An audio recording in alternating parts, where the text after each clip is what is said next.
नमस्कार मित्रांनो, भारतीय चित्रपट सृष्टीमध्ये खलनायकाच्या यादीमध्ये आपल्याला अनेक कलाकारांचे नाव घेता येईल। यामध्ये शक्ती कपूर, अमरीश पुरी, अनुपम खेर, डॅनी सिक्कीम आणि आपल्या सदाशिव अमरापूरकर यांचे नाव देखील आवर्जून घेता येईल।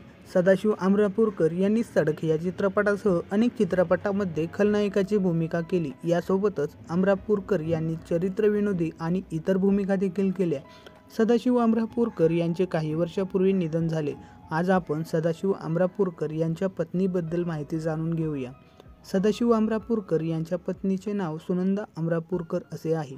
त्या दिग्गज अशा लेखिका आहेत। समाजकार्यामध्ये देखील त्या अग्रेसर असतात। सदाशिव अमरापूरकर यांच्यासोबत त्यांची काही वर्षापूर्वी भेट झाली होती। कॉलेजमध्ये असताना दोघेही एकमेकाच्या प्रेमात पडले।